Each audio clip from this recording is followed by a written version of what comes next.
Hello, everyone, and welcome to another episode of Secrets for an Inspirational Life. Thank you so much for joining me today. I hope that everybody is safe and well in these times, and this episode reaches you in a peaceful moment. Today, I have a remarkable lady, I truly have to say, and I was very lucky to be actually invited on her podcast, which is called After the Crisis, and this was last year. For me, it's a real pleasure and an honour to welcome Victoria English Martin, and she is based in Denver, in Colorado, in the United States. She's an integrative nutritionist, a Pilates expert, and founder of the successful show After the Crisis. She has an absolutely tremendous story of courage, determination, and faith. And I am really in awe of her. A beautiful, beautiful soul. And I'm so happy to have her today on the show. Welcome to you, Victoria. Thank you, Mimi, and thank you for that beautiful introduction. Oh, you're very welcome. Thank you, Victoria. I'm so happy to have you here. Really, I am. And I'm, I don't want to say proud, but I am really to have you on the show and for you to share your inspirational story, with the listeners, because it is really a story of huge adversity, but really a huge trust in God and the divine to bring you to where you are today. Please tell us a little bit about your story. Sure, thank you. Yes, it is definitely a story that was led by my faith. It's the only thing that got me through, and I am very grateful to be here with you today and just to be able to serve others and hopefully provide hope to those going through any kind of crisis or trauma. I am 49 years old. I am a mother of 4 children. They are 24, 22, 21, and 12.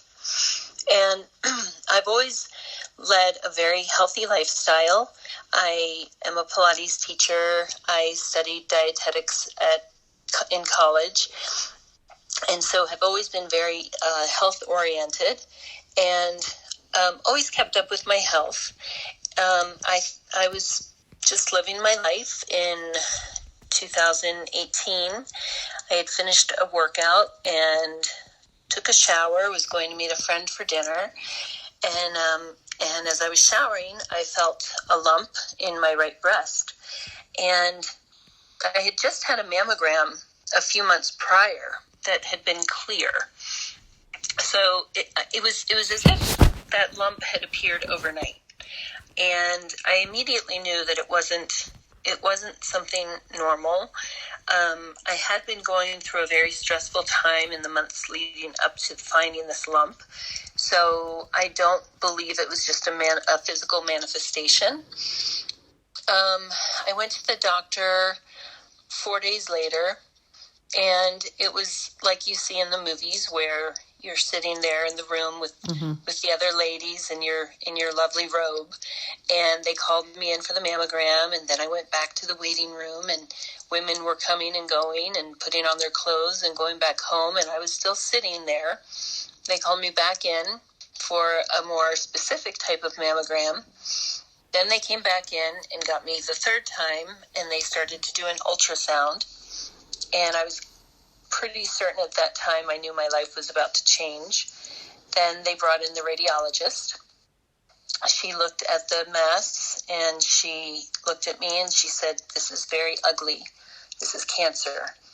And it was just like you would imagine in a movie where the room narrows, your vision is suddenly you're looking as if you're looking through a pinhole. It was all of those things, and my children, my family flashed before my eyes, and I just thought, oh, okay, things are about to be very, very different in my life. And They biopsied it that day. I didn't want to wait. They saw that it had moved up into some local lymph nodes, which is very concerning, which can be indicative that it's about to spread. And so I wanted to move quickly. A few days later, I got the call, and it indeed was cancer. My team moved very, very quickly, and I was grateful for that.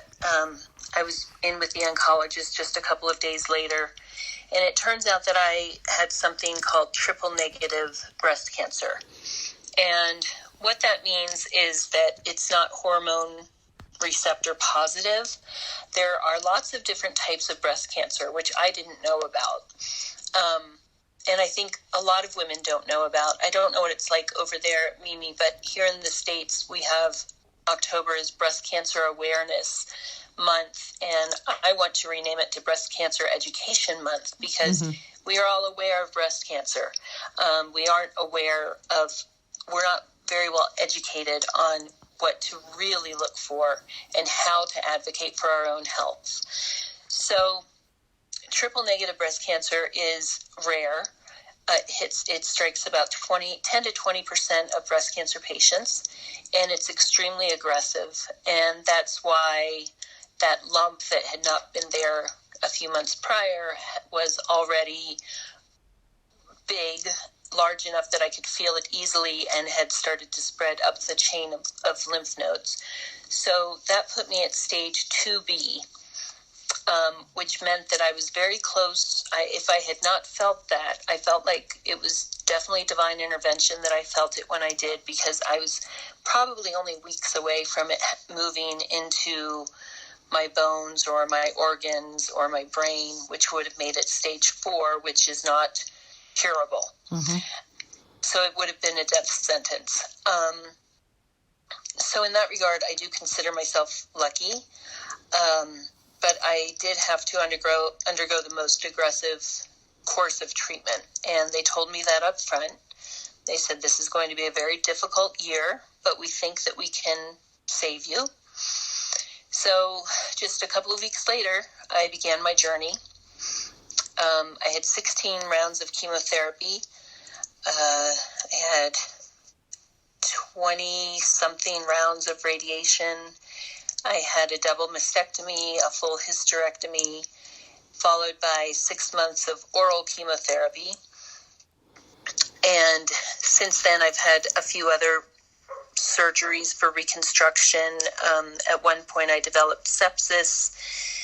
That was the closest I actually came to dying during treatment. I was in the hospital for 10 days. And it was very difficult physically and spiritually. I had an unusual experience one day in the beginning of my treatment. I was in church, and I have a favorite hymn that I had never heard in this particular church. We moved to Denver 4 years ago, and I'd never heard it played in this church. And it's Praise God from whom all blessings flow. And I had gone to communion, and I was back in my pew, and I was kneeling. And this was, I think maybe I'd had one chemo treatment, so I still had my hair. I didn't look sick yet. And all of a sudden, I felt this warmth around me, as if a blanket were wrapping around me. And a voice very clearly said, "You will survive this. You will not die from this. Wow. And you are the one that needs to go through this." And I just thought, okay. And it was a very reassuring voice. And it was as if they were saying to me, out of everyone in your family, you need to go through this. And I don't quite understand why, but during treatment, I did have genetic testing, and it turns out we have no family history of breast cancer. I have a very large family on my father's side, but it does turn out that I carry the BRCA1 mutation, meaning that I was born with a 75 to 80% chance of getting breast cancer. And it's genetic. So I have 3 daughters. So my getting breast cancer could potentially have saved my daughter's lives. Hopefully will prevent them from having to go through this. There's now testing available. So in a lot of ways, I feel like I went through this so that my daughters may not have to, but also I went through this because I needed to be stripped of all of my physical armor and have my soul healed. Ooh. Victoria, we've spoken about this before, and I think about you often, as you know, and I am really, I'm in awe that you are here, here, thank God that you are here to tell us this story. And how are you now? Where are you now with the illness? Well, I finished active treatment exactly a year ago. Okay. Last week. And this is where the story gets interesting. And I think a lot of people can relate to this. And this was the inspiration for my podcast named After the Crisis. Yeah. Like most of us, we're goal oriented. And going through cancer treatment is interesting because usually, let's say you have a knee injury or something like that, and you have to go to rehabilitation. And, as difficult as it can be in the beginning, you know that each week, as hard as it is, and all the hard work you need to do, and all the measures you need to take to be careful not to re-injure yourself, you know that you're moving in the right direction toward healing. And cancer treatment is the opposite, because you have a chemo treatment, you feel terrible, and you know the next week is going to get worse, and the week after that will be worse. So instead of moving toward healing, you're literally being dragged down, feeling like you're getting closer and closer to death, ironically, all in the name of healing, saving your life.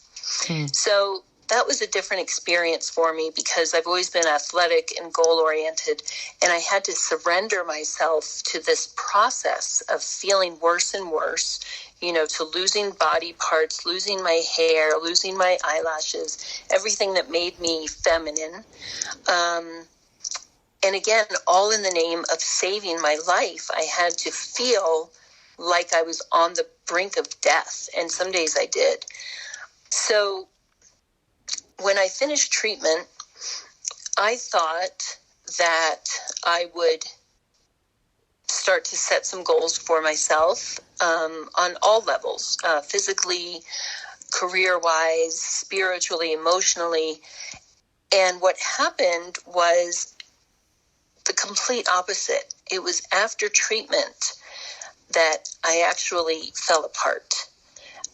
A lot of times, and I think that I'm not unique in that experience. I know I'm not unique as a cancer survivor, that to fall apart after treatment. And I think that happens to so many of us when we go through a trauma. So I was physically unwell. I expected to go back to hiking and all of my fitness things, and I was left with debilitating joint pain, numbness in my arms, terrible foot pain where I could barely walk, digestive issues, so many things. But additionally, I felt very broken emotionally and spiritually, and I fell into a very deep depression.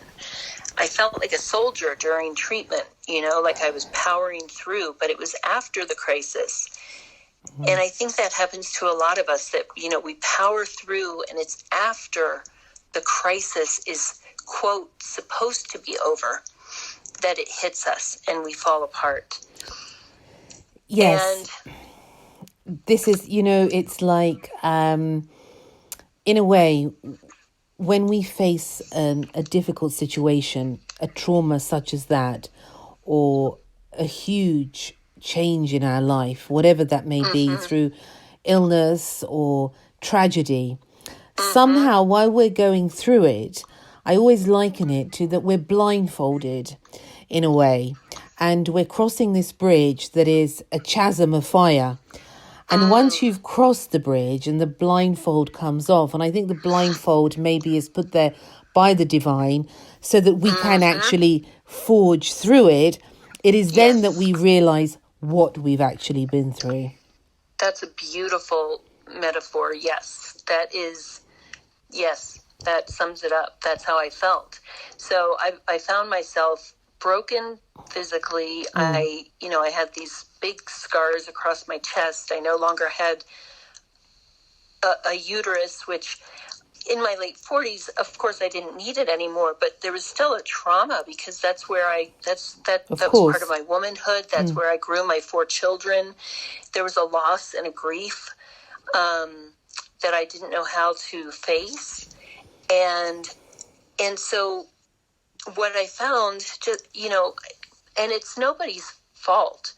When people see cancer patients ringing the bell after treatment, or they see us with our hair growing back, and maybe we're starting to get a little color in our skin again because we're not so sick, everybody is congratulating us and saying that we're so brave and that we're such warriors.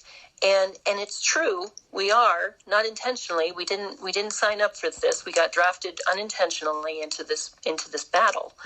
But people mean well, but they think that we're okay, and we think that we're supposed to be okay. We all put expectations on ourselves of how we are supposed to be. And I certainly did that to myself. And when people would ask me, how are you? I would say fine, because I was tired of talking about myself. I was tired of being the sick one, and I didn't want anyone to know how much I was suffering internally. And I found myself last June in a very, very terrible space where I wondered why I even was alive. Why did I go through all this to be alive, to feel so unhappy when everyone around me was saying, you must be so grateful. You're so lucky. You're so blessed. And here I am saying, well, yeah, I am grateful, but I feel like I'm in hell. I felt very lost. And so I went and I did a lot of deep work on myself. I went to a retreat for a while up in the mountains, and then I went to several different therapists. I started intensive acupuncture and all sorts of healing modalities to help me reconnect with my body.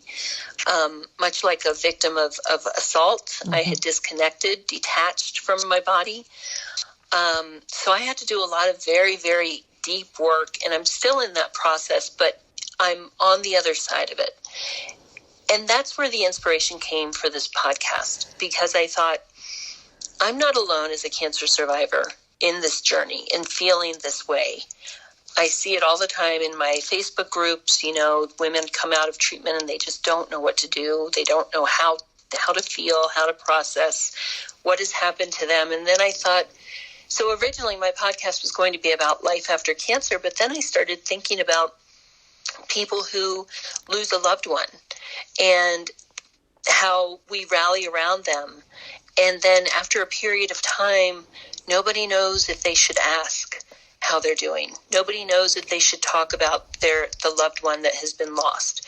Nobody is bringing casseroles or offering to help them with their shopping or whatever.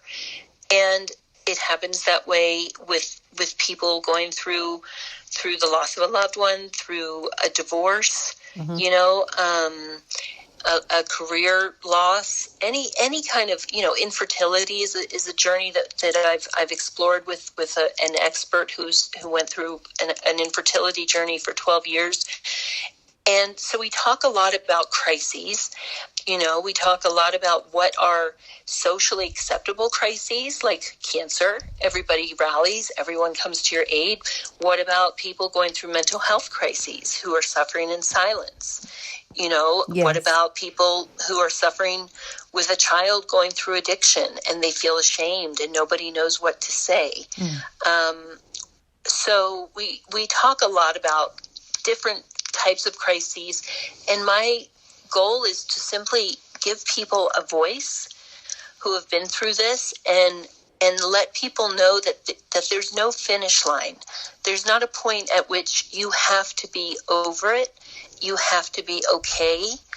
And just to help them find healthy ways of healing and honoring their grief and their loss. And what sort of people have you had on there, Victoria? What sort of stories? So, as I mentioned, I had a woman on who suffered with infertility for 12 years, undiagnosed. They could not figure out what the problem was. She eventually adopted a beautiful son and now is a fertility coach. She helps people going through infertility, helps them navigate their emotions, helps them navigate social situations. You know, when they're going to the baby showers and everyone is kind of looking the other way, afraid to ask them if they're trying. I've had a mother who gave birth to a son who passed away a few days after delivery from complications from Down syndrome. And she talked about the feeling of going home and her arms being empty, her body creating milk because it had given birth, and not knowing what to do with that grief. She turned it into a nonprofit called Children Helping Children. So she helps not only children who are living in need of basic things like school supplies and food and different resources, who are living in true lack of tangible items, but she also then turns around and lets those children who are living in lack help other children who may be physically disabled. So the physically disabled children, they can't lift a box, but the children in need can. So they help each other. So the children who are physically disabled may be able to help those children fill their backpacks. But it's a way of empowering everybody, that we all have things to give, and we all sometimes need help to receive. So every guest that I've had has had their own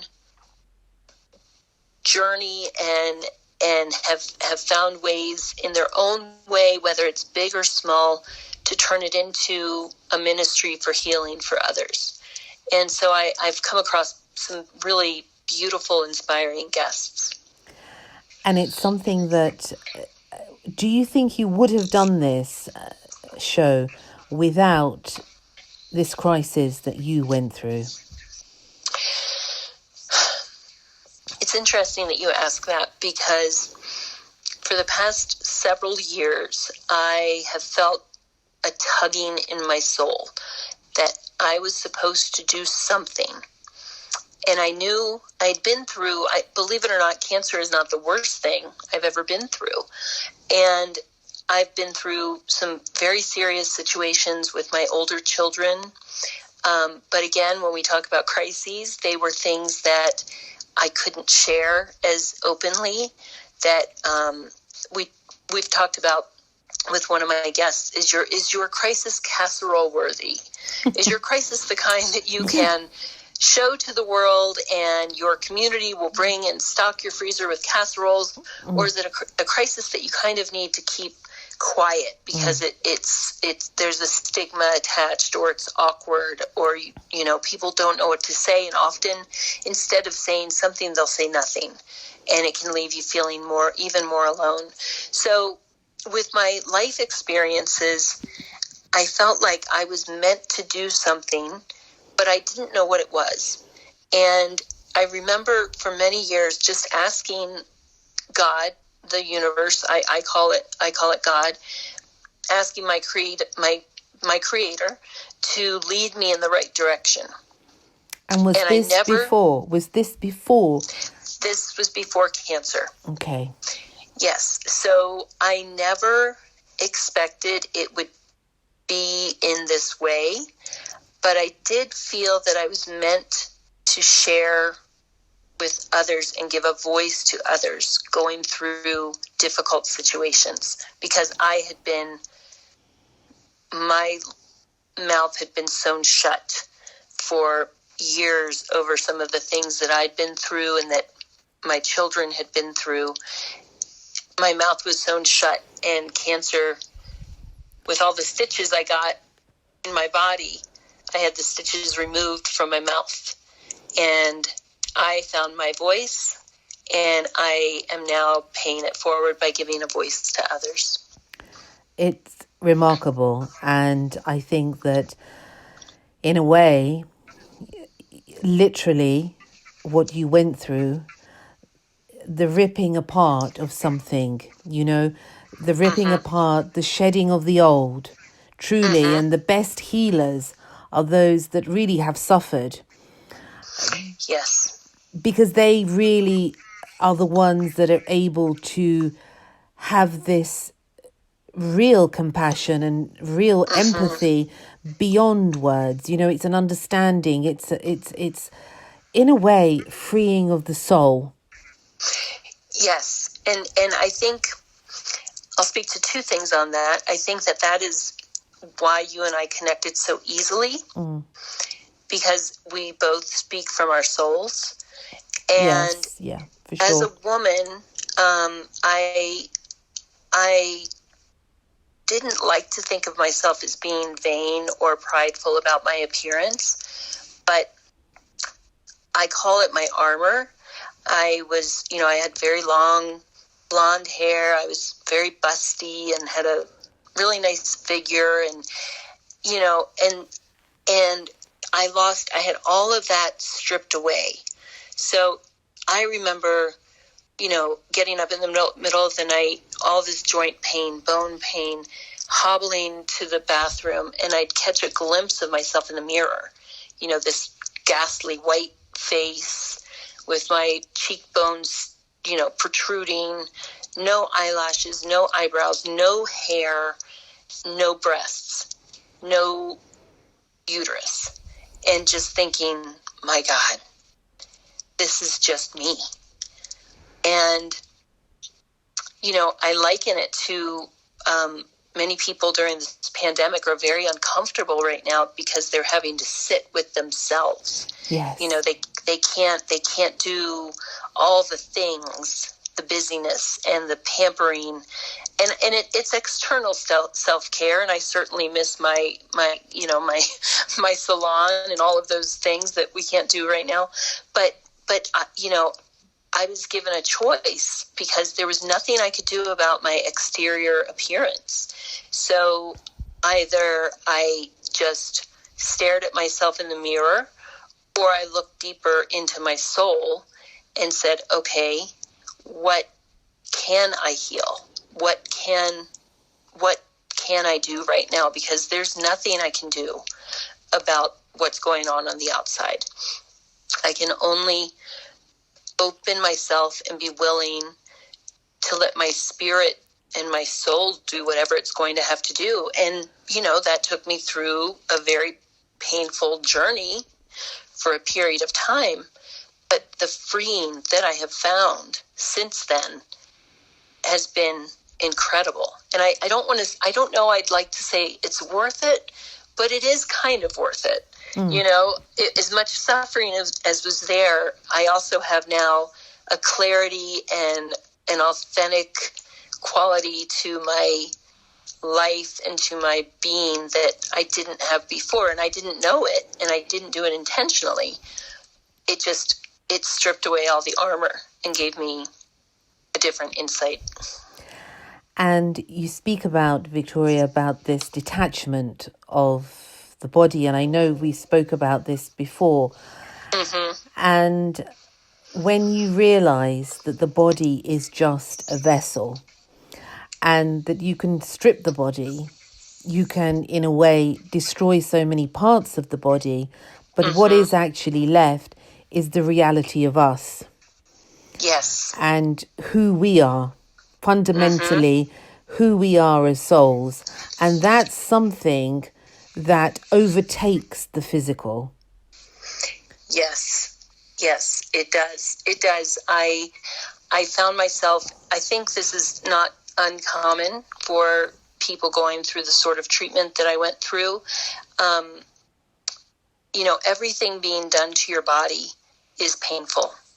For a year and a half, everything that came near my body was pain. It was needles, it was scans, it was poking, prodding, being cut apart.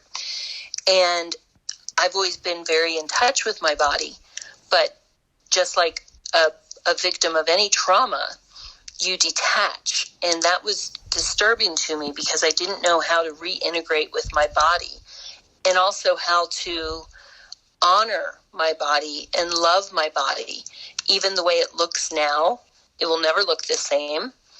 But I have worked on reintegrating into my body, thanking my body, and loving my body actually more than I ever have, which is very interesting given that physically it does not look like the old me. But I have such gratitude that it carried me through that hellish journey, and that it's doing what it can now to restore me to health. So it's almost been like a rekindled love with my body, because I think women, we spend so much time,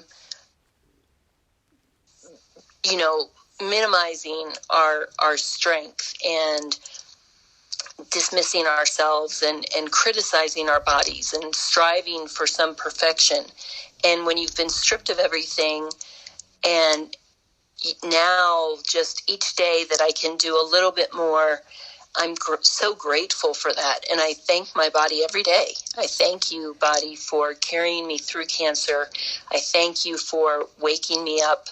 I thank you for being able to walk today, for being able to play with my daughter, to be able to cook a meal for my family, to be able to teach a class of Pilates, so it's a different experience. It's like I've come back into my body in a whole new awareness and a whole new level of gratitude, even though I look nothing like the Victoria before cancer.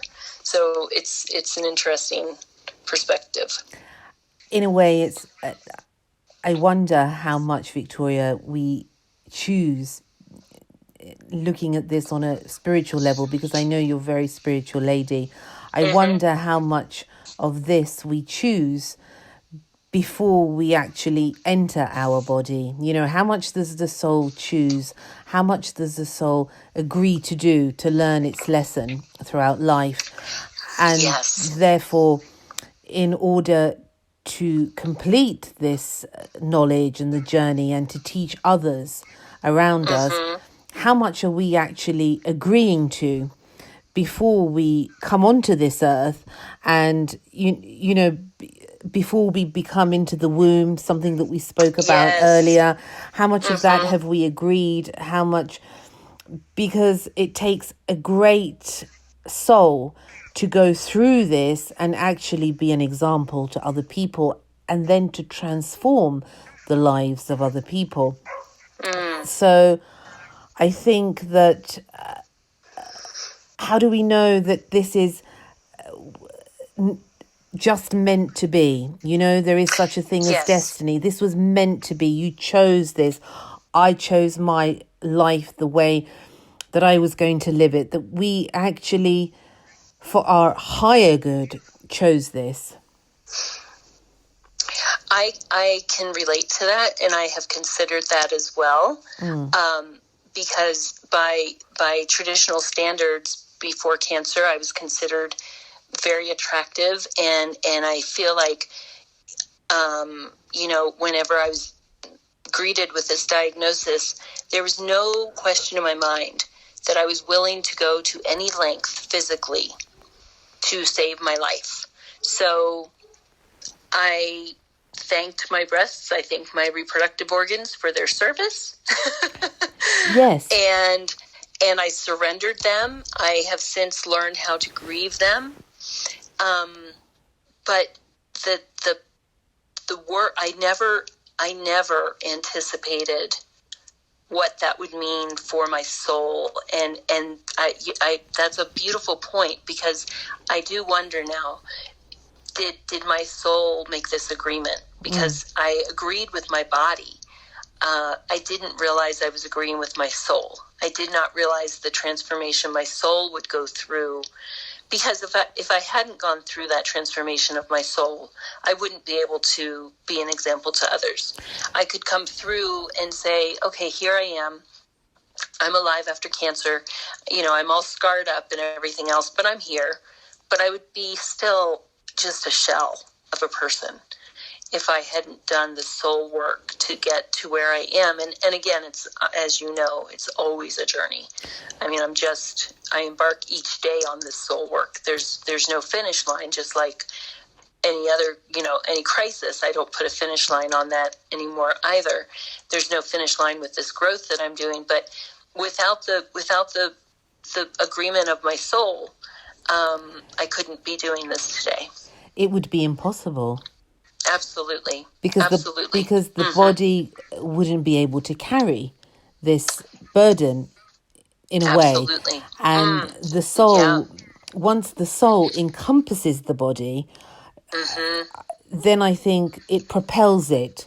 It can give it healing. And in a way, you, like a lot of us that go through trauma, and a lot of people that I've spoken to, and from my own experiences of life, when you go through something traumatic, you have to become friends with your soul and your body, because it's the only way.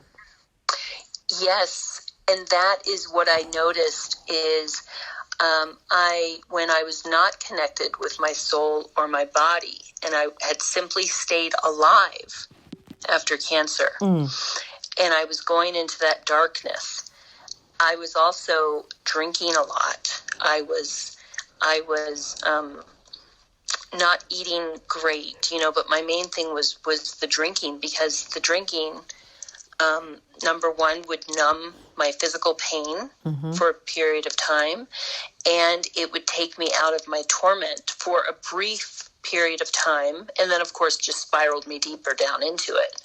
So and I've seen that in many people. I'm sure you've seen it as well, where after a crisis or a trauma, if we don't do that healing of the soul, then the darkness takes over and people will fall into all sorts.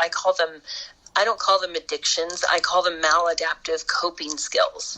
And so for one person, it may be alcohol. For another, it may be shopping. For another, it may be plastic surgery to try and restore themselves to what they used to be, or some ideal that they strive for. Because maybe their husband left them and they feel like if they get bigger breasts and extensions in their hair and lip injections, then they'll be desirable. Whatever it is that you're doing to numb yourself and to, disengage from your authentic being. For me, it was wine.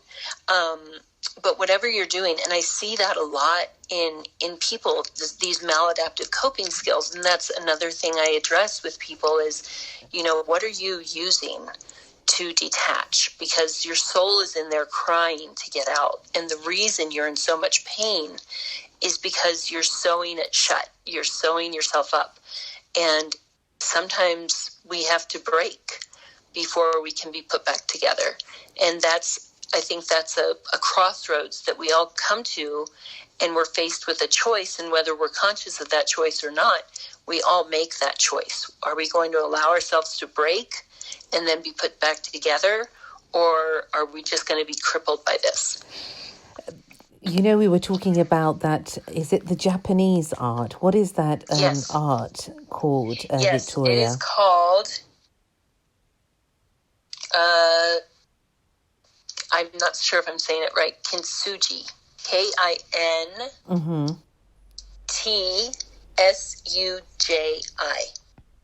Kintsugi.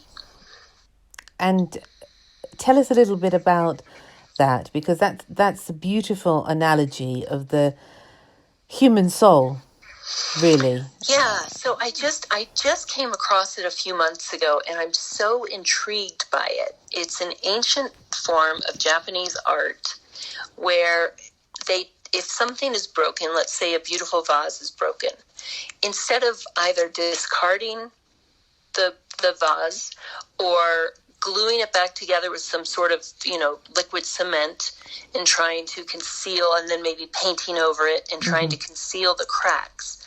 This form of art is so beautiful. They mix an adhesive with powdered gold, powdered silver, or powdered platinum. And they piece it back together. But the cracks are evident. They put this gold, silver, or platinum to actually accentuate the breaks and the reconstruction. And I just think that's such a beautiful metaphor, because if you allow yourself to break, and then through whatever creative energy, whatever your life force is, whatever you call it, if you allow that energy to then take those breaks and not just piece you back together, but piece you back together in beauty with something precious, and you come back together, and yes, you look different, but you're actually reconstructed into something even more beautiful and stronger and less permeable to breaking and leaking. So I think it's just a beautiful metaphor for the idea of healing authentically and not trying to hide our scars, whether they're external like mine or internal like mine, but less visible. But the wounds that we all walk around with, letting those heal and not trying to hide the scars that we have,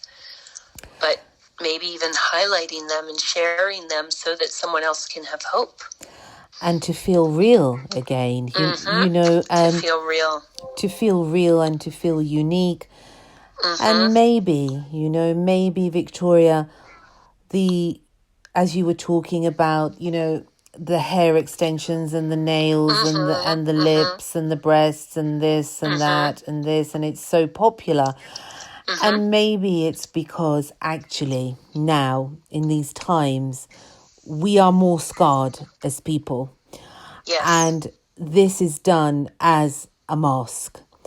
And I think the analogy of what we're going through at the moment with everybody, being asked to wear masks is an interesting thing, because in fact, this is the time now to rip open everything that is false and to put this gold and the platinum and the silver and to see the beauty of our scars.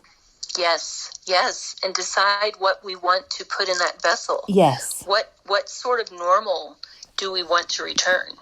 To what sort of normal do we want to return? Do we really want to go back to the chaotic busyness that we had before and all of the masks that we wore? So it's actually an opportunity to get comfortable with being uncomfortable, and really taking, examining ourselves and our lives and our values and what really, really matters to us, and deciding how we want to be pieced back together. And it's an opportunity to do some beautiful breaking and even more beautiful piecing back together and healing.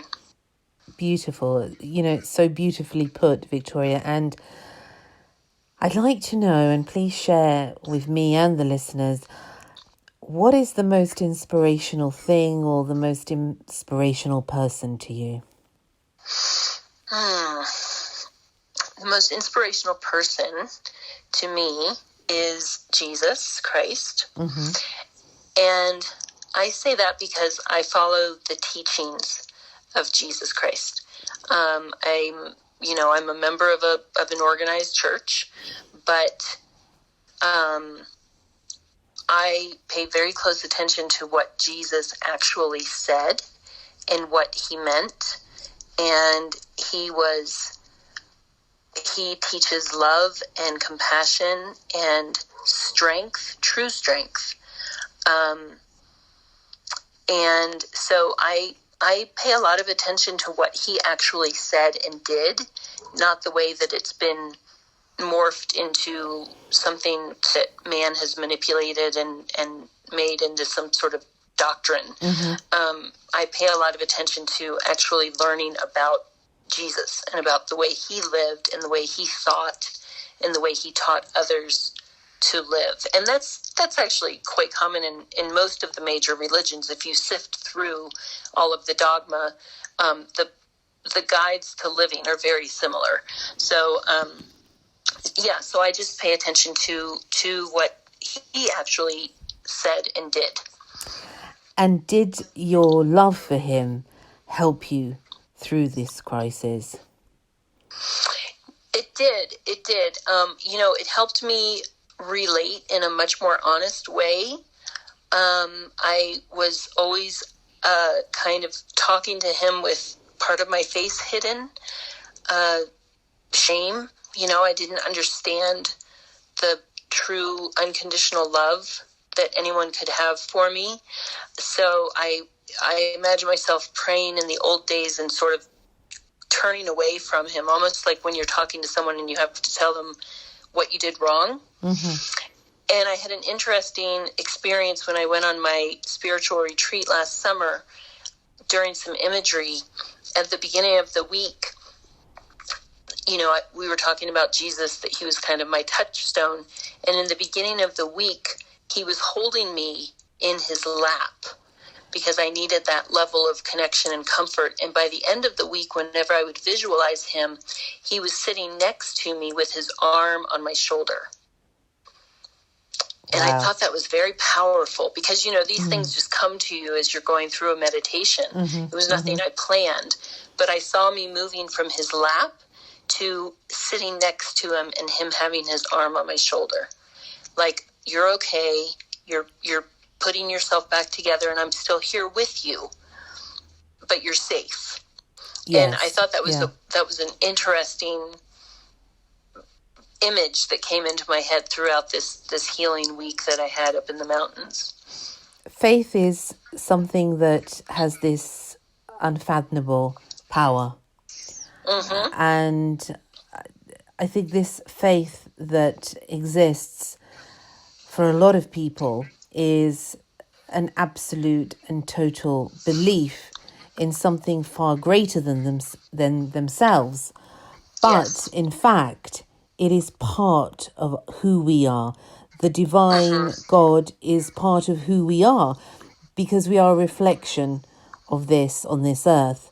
And if we can connect to this huge power, this huge power center of belief in ourselves first, the belief in who we are and the acceptance of our own soul, this frailty, the fragile aspects, everything in its completeness, I think it can miraculously transform our lives.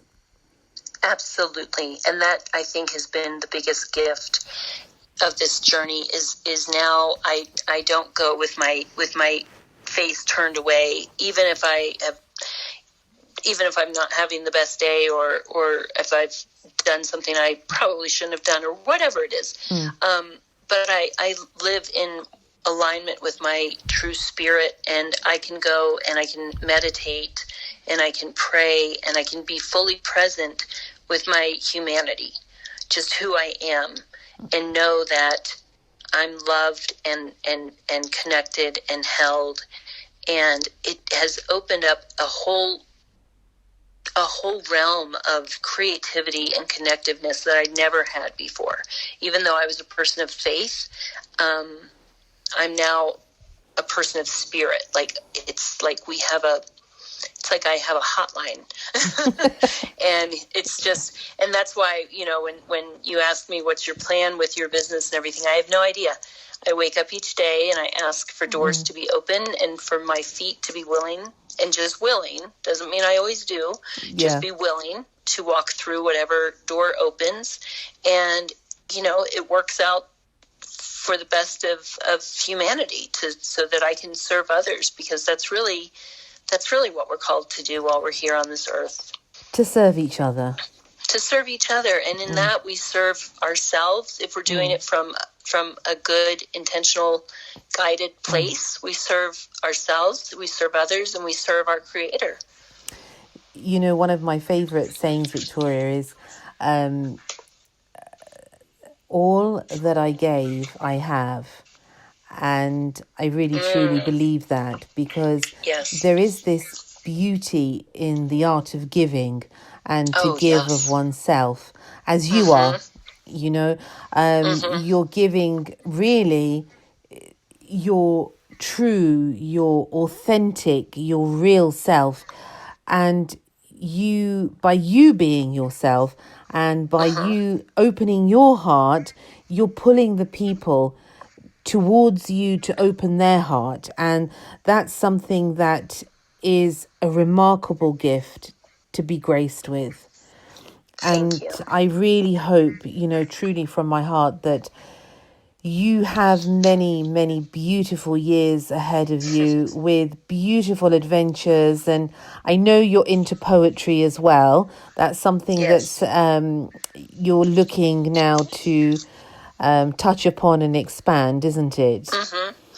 It is. It is. I wrote a lot of poetry when I was young, and again, going back to some trauma, I stopped writing, and I just have started to explore writing again. And it's funny. It's kind of like a dam is breaking open, and it's just kind of pouring out of me. So I don't know where that's going to lead, but it's definitely another one of my healing modalities that I'm enjoying very much. Beautiful. And you must share with me. I said to you, you know, please share once you've done some of your poetry, and I would love, you know, to have it on the podcast, and I will put it on the podcast, because I'm sure it's going to be beautiful, really. And thank you so much, Victoria, for coming on the show. Thank you. You know, I'm just totally inspired by your story and humbled that you know, came on the show. Really, I am. And I know you do a lot of things for a lot of people, and you truly are one of this world's, you know, light healers. And I would love for you to share with us, you know, for people to get in contact with you, how they can get in contact with you. And please share with us what's the best way to be in touch. Yes. So my website is simply my name, VictoriaEnglishMartin.com. You can connect with me there. My podcast is on all of the major platforms. It's called After the Crisis. And I'm available for one-on-one coaching to help you find balance, to help you with nutrition, with healing, with just kind of finding, you know, where your cracks are, and how we can move toward healthy healing. So yeah, I'm happy to help. I can talk to individuals, I can talk to groups, and thankfully for us, with technology, we can do it all from our homes. Yes, we can now, can't we? And it's a new phase. It's a new phase in on the planet, really, of who knows, as we were saying before, who knows what the future holds, who knows what tomorrow brings, but simply a day at a time. That's all we can do. Absolutely. A day, absolutely. You know, a day at a time. And that's all we have. We only have this moment in any case. And just as a finale, Victoria, what is your advice? You know, if you could put it in a paragraph, what is your advice for people out there? Oh, goodness. Don't be afraid of yourself.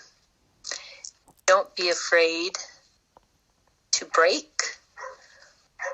Don't be afraid to heal and let the light in. And then don't be afraid to show your scars.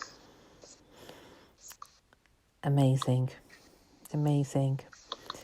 Yes. Thank you. You know, thank you. Beautiful soul, beautiful lady. I'm really grateful, you know, that our paths crossed, and So am I. I know it's for a greater purpose. Absolutely. Yes. For sure. And thank you again. And I'd love to have you back on again. And, I'd be honored. to hear about more of what you're doing and your inspirational stories and your poetry, of course, and Thank you. how your excellent podcast and show After the Crisis is going, because I was very honored to be on there last year, as I said earlier, and that was a wonderful experience. So thank you very much, Victoria. I send you lots and lots of love. Yes, same to you, across the pond. Across the pond. And you're still invited to England with your daughter to come and see the horses. She is waiting. She's waiting. Yes, we're waiting for these. Well, we're waiting. We're waiting for you. So please, anytime. We have grand plans. Yes. Anytime. Thank you, I'm waiting for you both. Thank you so much. And I hope to see you in better times. Yes. Lots of love. Thank you, Victoria. Cheers to that. Thank you, Mimi. Then. Bye-bye. Bye. Victoria English Martin, beautiful lady, beautiful story. Wow, what a story. Again, we have this immense power of faith that is installed within us, and it's something that is deep within us, and it's something that we can always turn to and always trust. Something to think about.